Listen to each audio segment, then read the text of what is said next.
Imhotep. Hey, this is Michael Imhotep, founder of the African History Network, host of the African History Network show.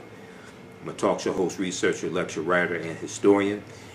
So it is Friday, October 16th, 2020, and I wanted to let people know, we're still getting people inquiring about advertising with the African History Network and on the African History Network show.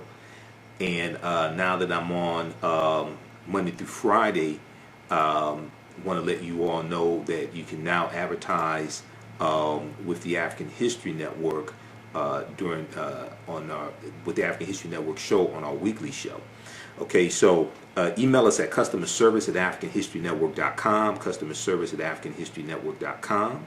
African American business owners who want to advertise your business. You may have an e-commerce store, you may have a brick and mortar store, whatever type of business you're in, whether it's health and beauty products, whether you are an author, whether you sell books, whether you have a home school or you deal with education, you can advertise with the African History Network. So what we do, we create a video commercial for you, and you may have seen in some of the rebroadcasts of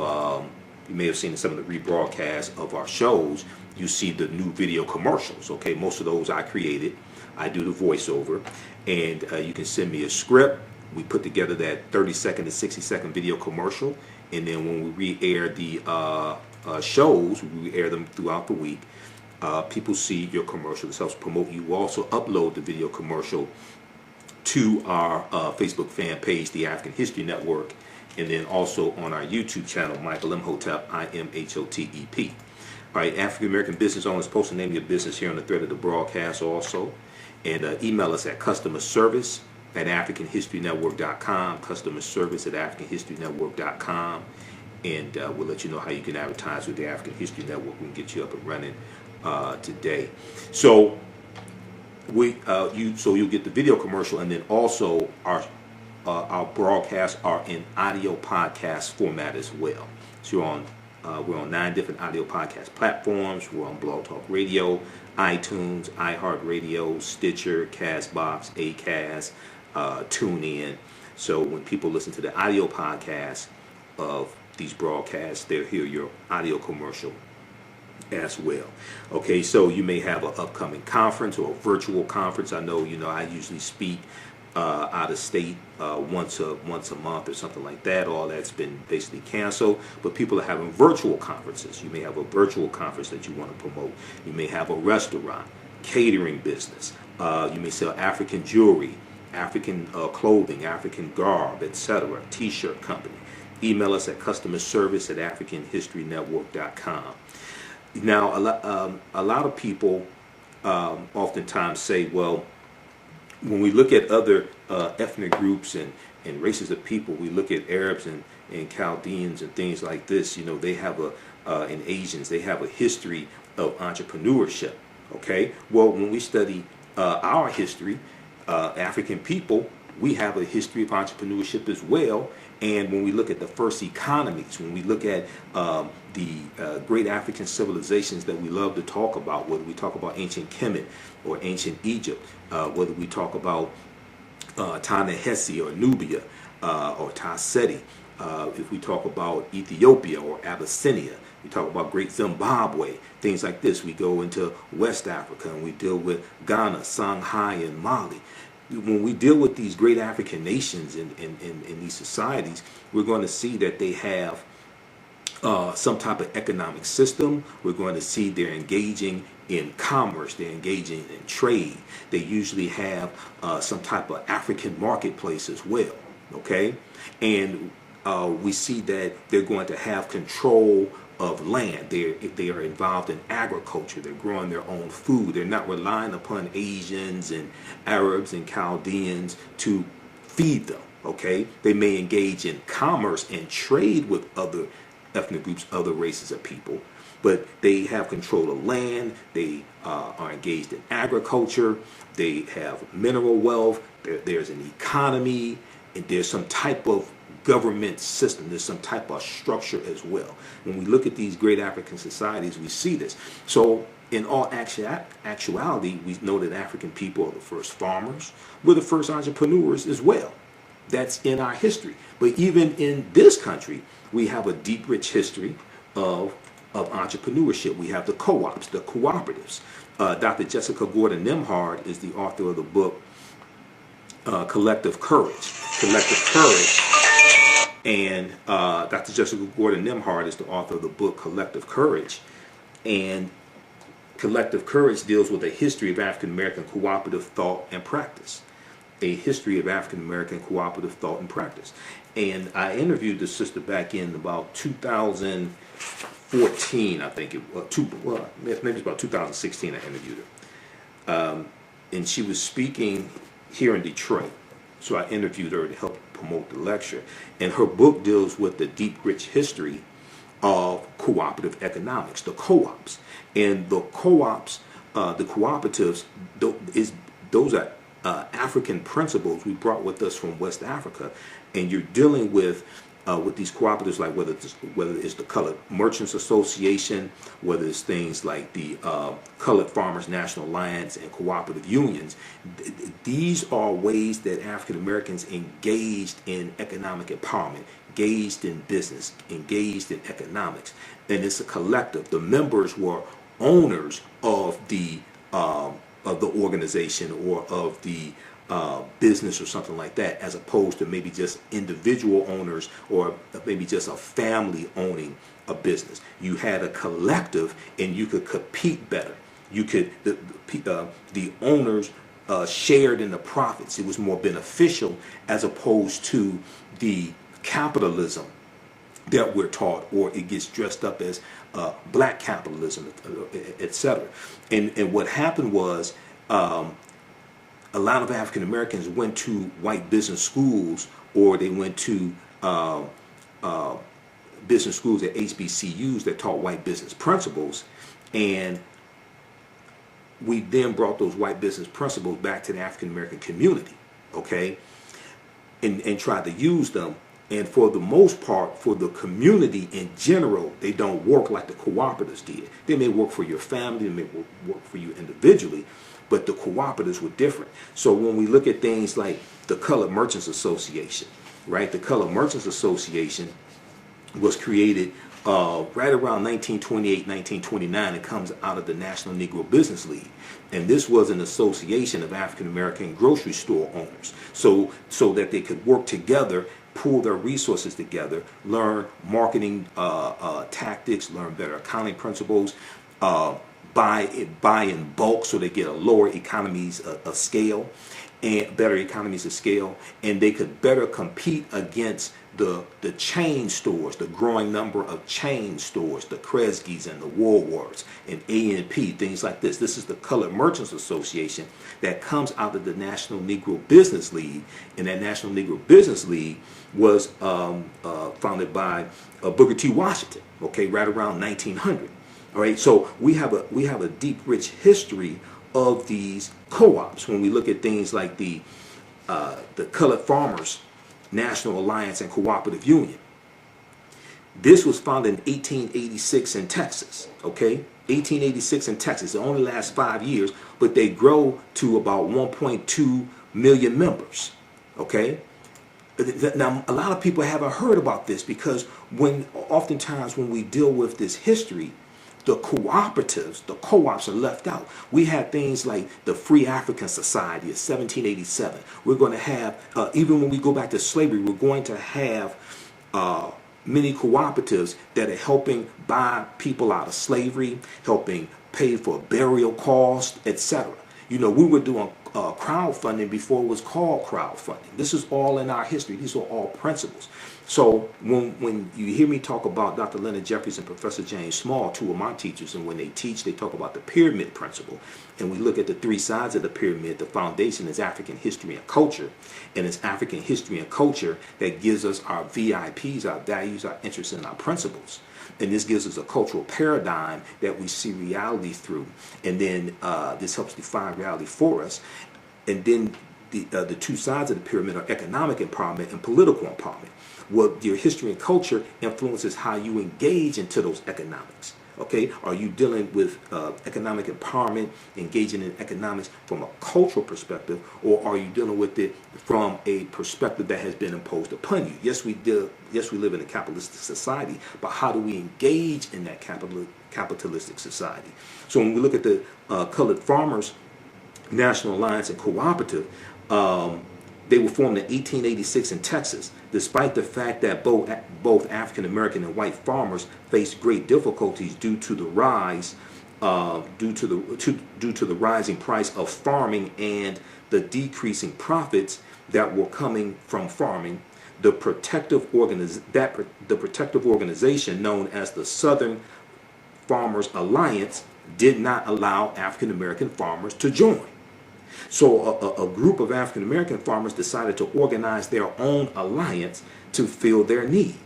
The CFACU, Colored Farmers National Alliance and Cooperative Union, operated under fear and harassment by white farmers, but managed to operate several cooperatives in the late 19th century before having to disband.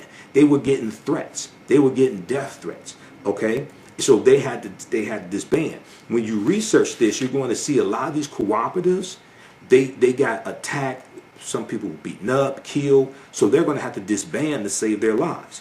Members of the CFACU shared agricultural techniques and innovations and coordinated cooperative efforts for planting and harvesting.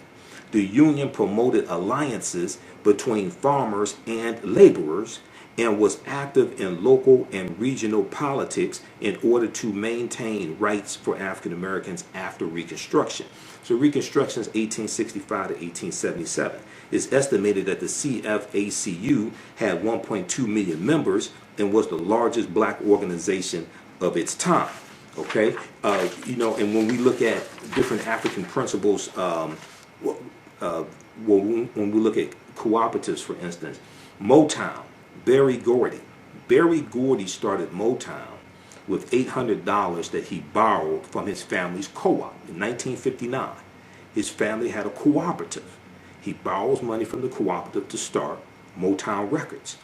When we look at the Susu system, okay? Now, I ain't talking about the Susu that's floating around now in the city. I'm just talking about traditionally. It's not an endorsement of stuff floating around now. But in parts of West Africa and the Caribbean, an ancient version of cooperative economics exists called Susu. As one of the oldest forms of microfinance in Africa, the practice is run by one of Africa's oldest financial groups, Susu collectors. They run their business from kiosks in the marketplace and act as mobile bankers. Clients make low but regular deposits on a daily or weekly basis over the course of a month into a Susu account. At the end of this period, the Susu collector returns the accumulated savings to the client but keeps one day's savings as commission. Susu collectors may also provide advances to their clients or rotate the accumulated deposits of a group between individual members. Today, Susu collectors provide many West Africans who would otherwise be denied credit with access to money. They need to start up small venture projects that in many cases benefit the community as a whole.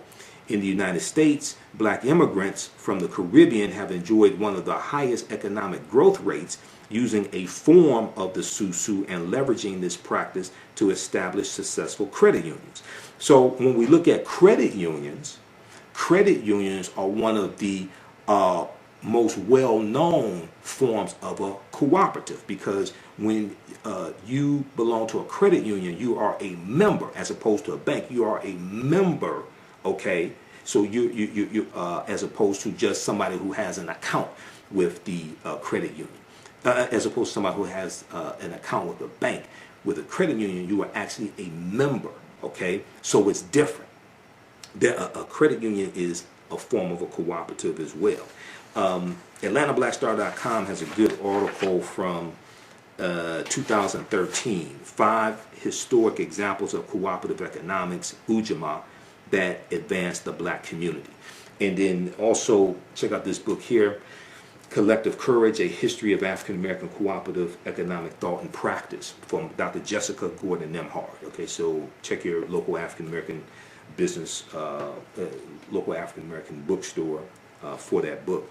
But oftentimes when I hear, not my degrees in business administration with a major in marketing from Wayne State University here in Detroit, a lot of times, when I've done business consulting for 7 years, I managed African American companies. We had contracts with City of Detroit, County of Wayne, State of Michigan, and in teaching entrepreneurship, a lot of times people don't know. A lot of times African Americans don't know our deep, rich history in economic empowerment, entrepreneurship, and principles we brought with us from Africa here as well, but don't even understand what we were actually doing during slavery.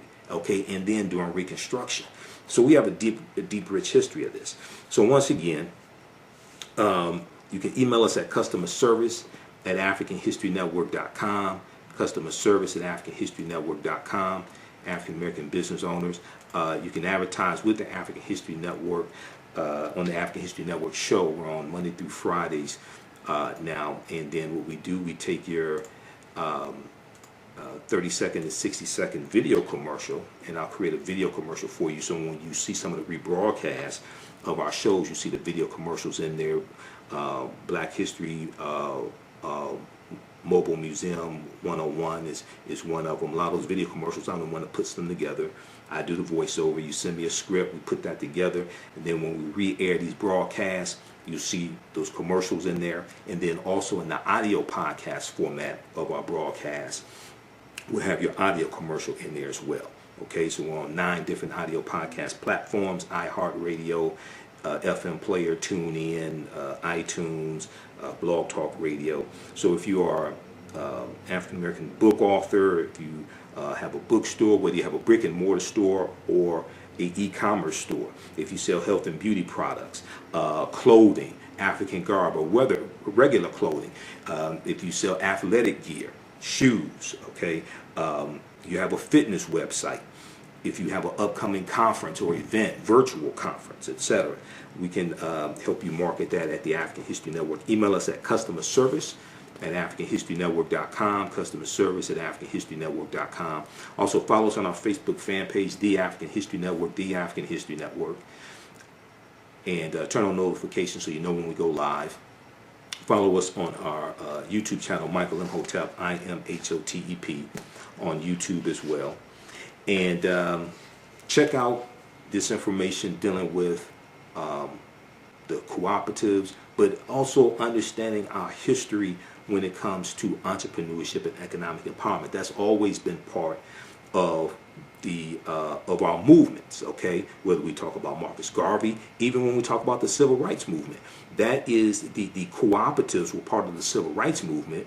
It's just not talked about a lot when they retell the story. They oftentimes they just talk about marching and sitting in and different things like this. But there was an economic component to the civil rights movement as well. And actually, if you look at this article from Vice.com, Vice.com, how black co-ops can fight institutional racism. How black co-ops can fight institutional racism. It's an interview with Dr. Jessica Gordon Nemhard, and on page 6 of the article, the question was asked by the interviewer: what role has cooperative economics played in black communities in the U.S.? And she responded, African Americans have engaged in some form of collective economics throughout our entire history in America. Sometimes it was tilling kitchen gardens on Sundays when we weren't working as enslaved people and sharing the produce. Sometimes it was putting in dues to bury loved ones. By the 1700s and 1800s, we had more formalized systems of collective economics that were more enterprise driven, like insurance companies and collective farming. Eventually, we had collective grocery stores, like going back to the Colored Merchants Association in 1928, 1929. Okay, it was a cooperative of African American grocery store owners. Eventually, we had collective grocery stores, credit unions, and health care. Europeans eventually recognized the model around 1844, and it formally came to the U.S. African Americans then started forming official co-ops in the 1860s and 1870s. Okay, so Civil War is 1861 to 1865. 13th Amendment is ratified December 6, 1865.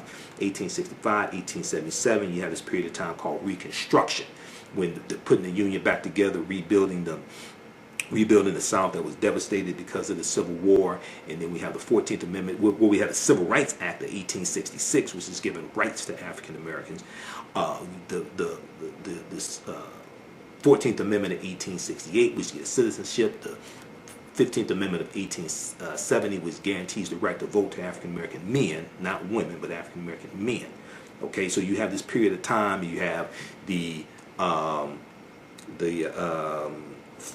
Force Acts, F-O-R-C-E, the Force Acts of the 1870s, like the Ku Klux Klan Act of 1871, which is a federal law that is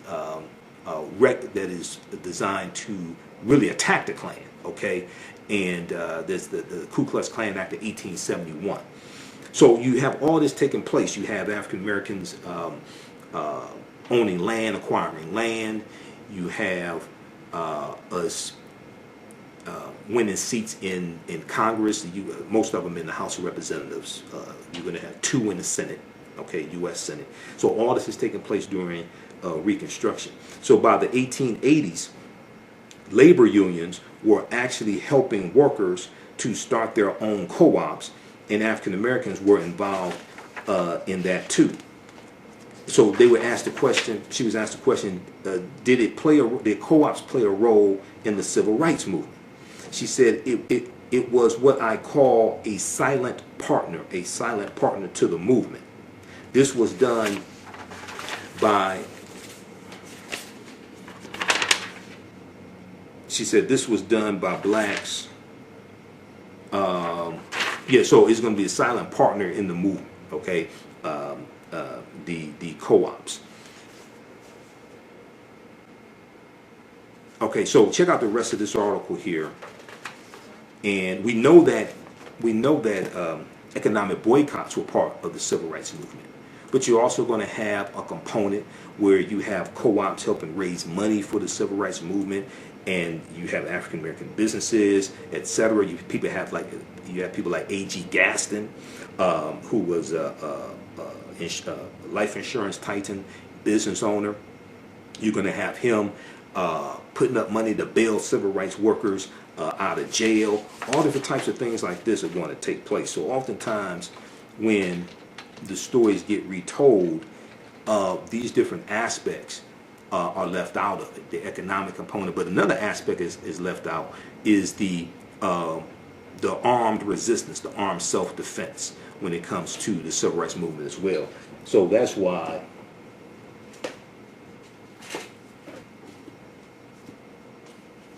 this book here is so important, and also the book by the Deacons for Defense. That's why this book right here by Professor Charles E. Cobb Jr. is so important. This nonviolent stuff that gets you killed, how guns made the civil rights movement possible. Because this talks about how if it had not been for Negroes with guns, there would not have been a civil rights movement. Because it was Negroes with guns, it was African Americans with guns who were protecting the civil rights workers while they're engaging in that nonviolent direct action. Okay? And when I interviewed Dr. Hassan Kwame Jeffries back in about June or July, okay, and he's a nephew of Dr. Leonard Jeffries. He's an associate professor of history at Ohio State University. We talked about John Lewis passing and Bill Clinton's comments about Kwame Ture, Stokely Carmichael at John Lewis' funeral. So we got deep into this history, and we did with the Black Power movement coming out of SNCC in 1966, the Student Nonviolent Coordinating Committee, and Kwame Ture winning the chairmanship of SNCC, John Lewis leaving, others leaving who are not with the Black Power movement. But we dealt with how you had you had African Americans with guns protecting the civil rights movement. Even before the Deacons for Defense and Justice is founded in 1964, I mean, we go back and look at Dr. King. Dr. King owned guns until Bayard Rustin convinced him to get rid of his guns. But in 1956, Dr. King tries to get a concealed pistol license in Montgomery, Alabama, because he's getting death threats during the Montgomery bus boycott. Okay, so when Dr. Jessica Gordon Nimhard was asked, did it play a role in the civil rights movement, she said it was what I call a silent partner to the movement. This was done by blacks partly to survive outside of U.S. capitalism, which was so exploitive. It was also a way to create independence and wealth so we could be more politically active. Okay, so we have a deep, rich history of this. So this is what we have to tap into. This is why our history and culture is so important. People's history and culture teaches them how to deal with the problems of the past in the present and the future to meet the needs of the community. Okay, this is why this is so important. Okay, so once again, email us at customerservice@AfricanHistoryNetwork.com. I didn't mean to go on so long, but I'm a teacher as well. For 25 years, the Black History 101 Mobile Museum has carried on the rich legacy of the Black Museum movement in America by showcasing original artifacts of the Black experience at colleges, universities, K-12 schools, corporations, libraries, conferences, and cultural events, making it the most traversed Black History mobile exhibit in American history. Dr. Khalid El Hakim is the founder of the Black History 101 Mobile Museum, and he is a highly sought-after public speaker on topics of Black history, social studies, education, museum studies, hip-hop, and race relations. Dr. Khalid was named among the change makers for NBC Universal's Erase the Hate campaign and listed as one of the 100 men of distinction for Black enterprise. He recently founded the Michigan Hip Hop Archive on the campus of Western Michigan University. The Black History 101 Mobile Museum is currently scheduling in-person and virtual exhibits nationwide. For more information, please contact Dr. Khalid Al Hakim directly at 313-645-4197, 313-645-4197, or visit their website at blackhistorymobilemuseum.com. That's blackhistorymobilemuseum.com. You can also email him at bhistory101@yahoo.com, bhistory101@yahoo.com. Ya Rule is a line of African print-inspired apparel catered to the Black community. The pieces include t-shirts, sweatshirts, hoodies, jackets, dresses, skirts, activewear, bags, and other accessories and home decor. This brand offers a revived way for men and women to wear their Black pride and honor their African heritage anywhere at any time. This apparel line is for anyone, whether you are working in the corporate world, are an entrepreneur, or an artist.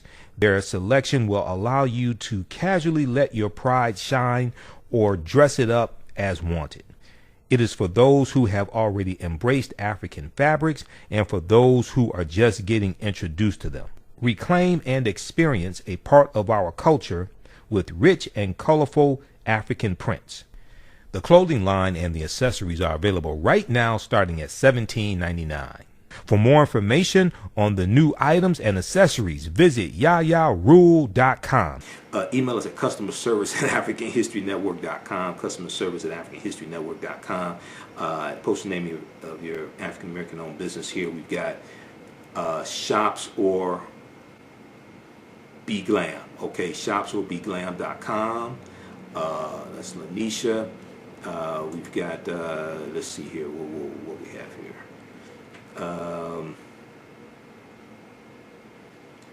We've got, okay, we've got Patrick, Tamiko, okay, we've got Joe.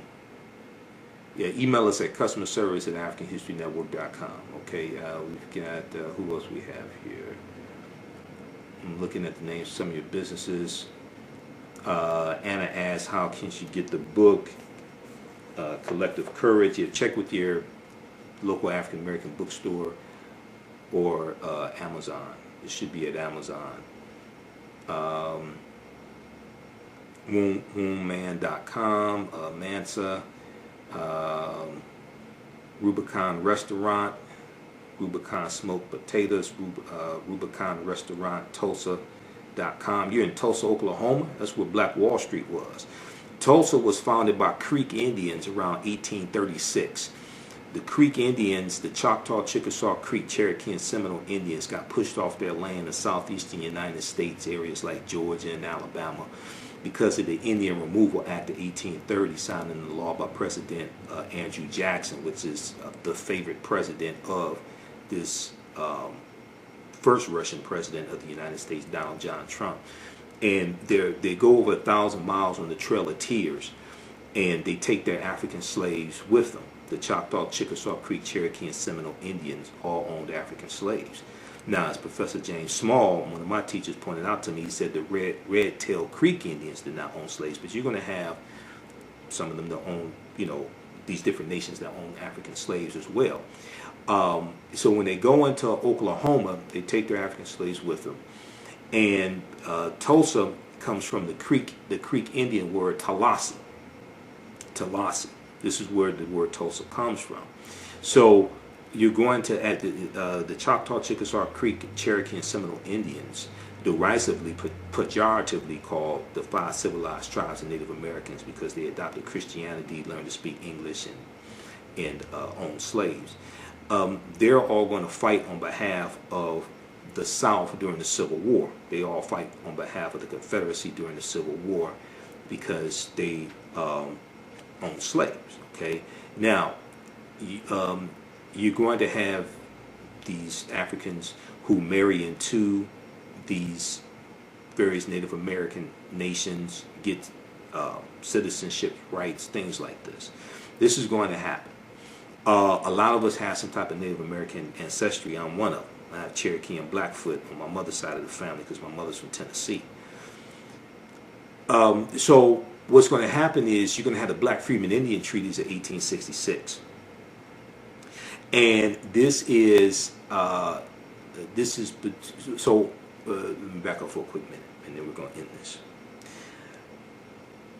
When these Native American nations take up arms against the Union during the Civil War, they violate treaties that they have with the United States. And these treaties stipulate that they can never take up arms against the Union.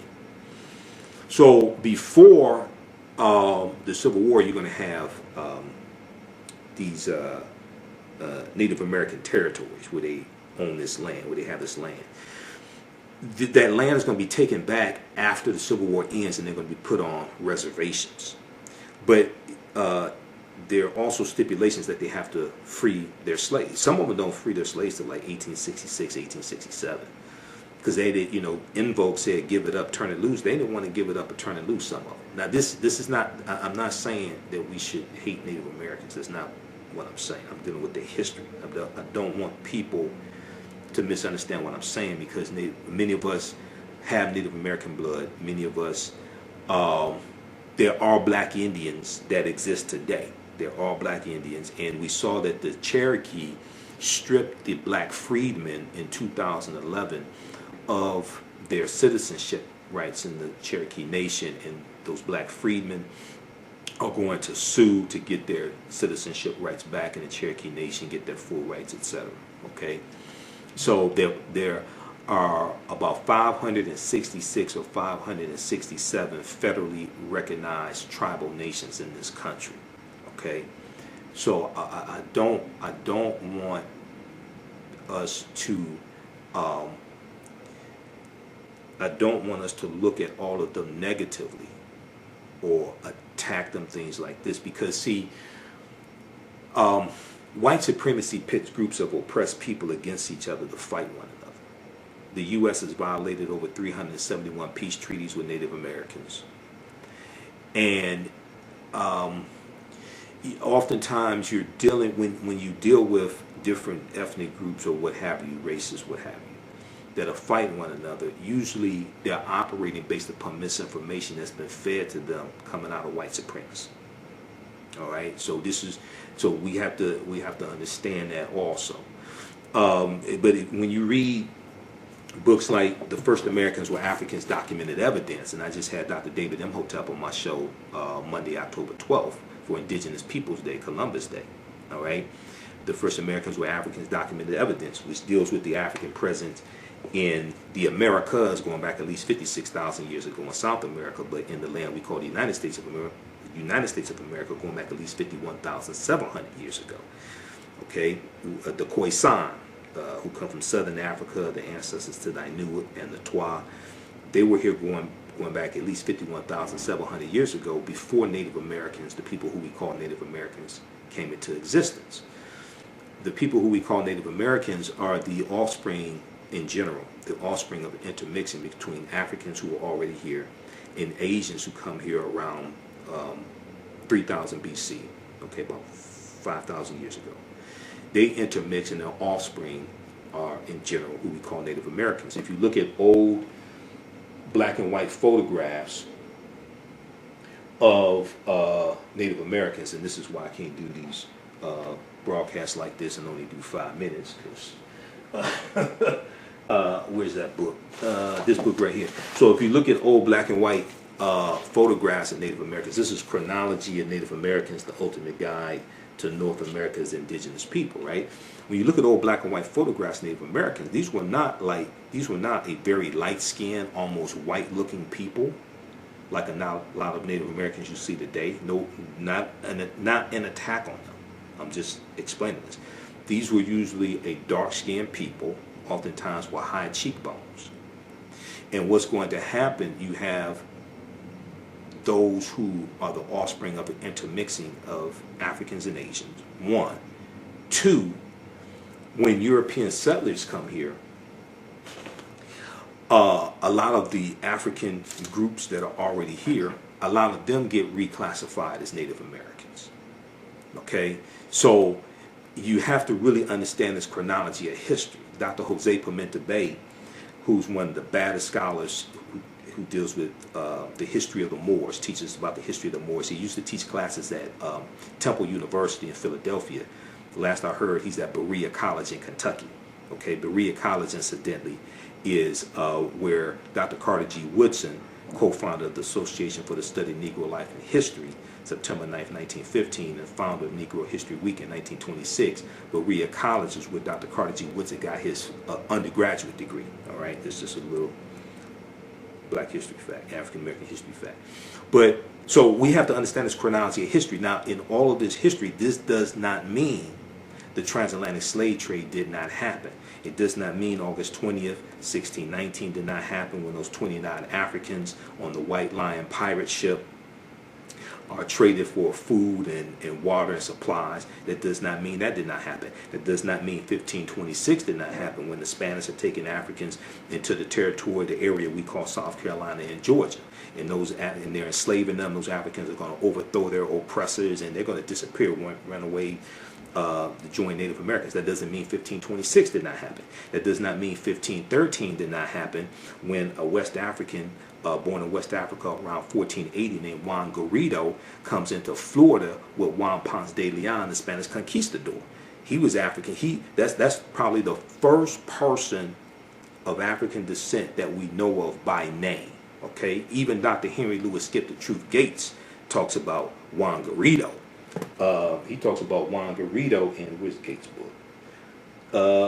You gotta bear with me. Okay, so I got like 5 stacks of articles in file folders to my left, and I got 7 stacks of books to my right. So you just gotta bear with me.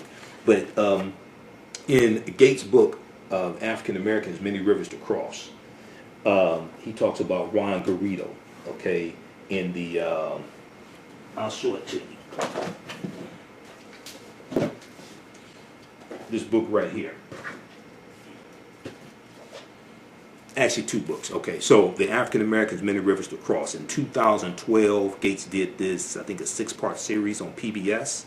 This is the companion book to that PBS series. Okay, and he talks about Juan Garrido in here.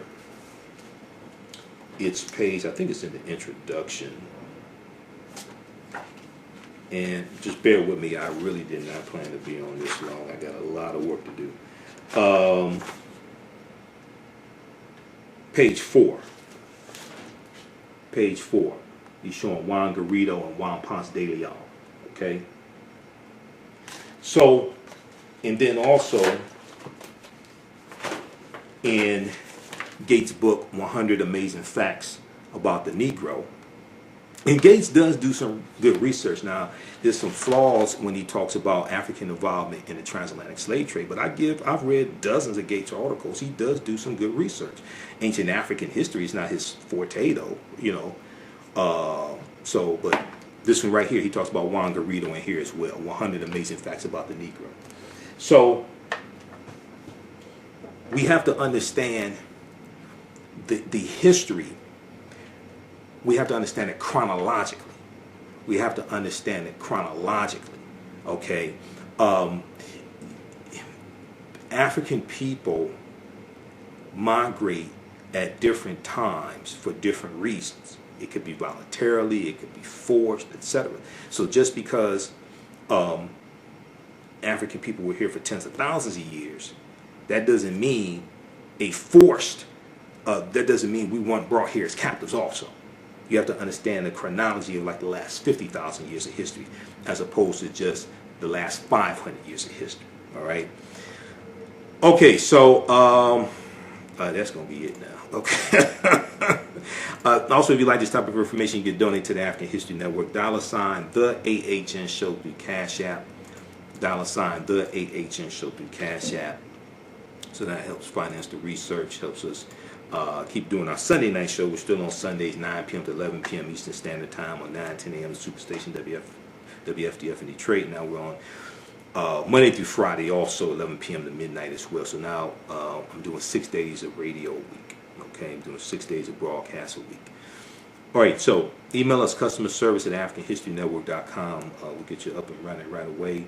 And the other thing is, if it's a situation where you say, well, look, I want to take advantage of this because we have limited inventory, limited space. If it's a situation where you say, okay, well, look, I want to take advantage of this to lock in my ad space, but I won't be ready to advertise for a month, or I won't be ready to advertise till December or something like that. That's fine also. Still email us. We'll get you locked in. All right. Okay, so remember, at the African History Network, we focus on educating, empowering, and inspiring people of African descent throughout the diaspora and around the world. Because right now it's correct wrong behavior. What you do for yourself, what you do to yourself, and what you allow other people to do to you and get away with is based upon what you think about yourself. What you think about yourself is based upon what you've been taught about yourself. What you've been taught about yourself is based upon everything you read, heard, and seen about yourself. Remember, right now it's correct wrong behavior. It's not over till we win. Wakanda forever. Talk to you next time. Peace. Have you tasted the world famous No Frowny Brownie yet from the Pink Bakery? If not, what are you waiting for? They are vegan, gluten-free, and free of the big 8 allergens. While eating their No Frowny Brownies, the fabulous Miss Tabitha Brown said they were very good. Very good. And you know, if she says that, they are. The Pink Bakery is the first black-owned, big 8 allergen-free baking mix company. Go to thepinkbakery.com, that's thepinkbakery.com, to order their No Frowny Brownie mix today. Are you ready for a new black economy? Well, Happy, The Role of Economics in the Development of Civilization, is a brand new documentary that will set you on a new path of knowledge and enlightenment. The Happy film gives viewers a snapshot of our economic history from the dawn of civilization right up until today. The underlying theme of the film is the interrelationship between the 3 essential components of economics, politics, and culture. Happy brings together the brightest and most prolific minds in the fields of psychology, history, business, and politics, such as Dr. Leonard Jeffries, Professor James Small, Dr. Julian Malveaux, Dr. Zahi Hawass, and Jabari Osazi, and more. Together, they deliver a message of cooperative economics, financial independence, and a pride that we can all be inspired by. The film is on sale now. It's streaming on all digital formats, or for DVD, please visit Happy, H-A-P-I, happyfilm.com. Use offer code Happy, AHN, for a 10% discount. Gain knowledge in minutes with Blacklist Ed. Blacklist Ed is an app that provides insightful summaries of books pertaining to the Black experience. As Black people, we know the importance of reading books to discover our incredible contributions to world history, to uplift our self-esteem, and to empower ourselves for our relentless fight for social justice. Unfortunately, with our busy lives, it feels like there is never enough time to read a book. Fortunately, there's a solution. With Blacklist Ed, their app provides key insights from best-selling books about the Black experience, therefore saving you time, increasing your knowledge, and empowering yourself through inspirational and actionable ideas. You can read or listen on the go. Start your free trial today by going to blacklisted.com. That's black without the C, BLAK. Or you can download the Blacklist Ed app from the App Store or Google Play. Blacklist Ed, empower yourself. Revitalizing, restorative, indulgent, essential. Crea's Love Butter Raw Shea Butter Collection. How do we know if our skin products are truly delivering all of the health benefits they should? Crea's Love Butter is a thoughtful combination of hand-selected ingredients designed to enhance the level of your skin's health. Crea's Love Butter is an ideal gift for health-conscious loved ones and is a pleasure to both give and receive. They've harnessed the restorative powers of raw shea butter and infused it with their love and passion for revitalizing skin that you will undoubtedly feel from the first use. Visit their website today, creaslovebutter.com. CREAS, creaslovebutter.com. Put your skin in the game. Yaya Rule is a line of African print-inspired apparel catered to the Black community. The pieces include t-shirts, sweatshirts, hoodies, jackets, dresses, skirts, activewear, bags, and other accessories and home decor. This brand offers a revived way for men and women to wear their Black pride and honor their African heritage anywhere at any time. This apparel line is for anyone, whether you are working in the corporate world, are an entrepreneur, or an artist. Their selection will allow you to casually let your pride shine or dress it up as wanted. It is for those who have already embraced African fabrics and for those who are just getting introduced to them. Reclaim and experience a part of our culture with rich and colorful African prints.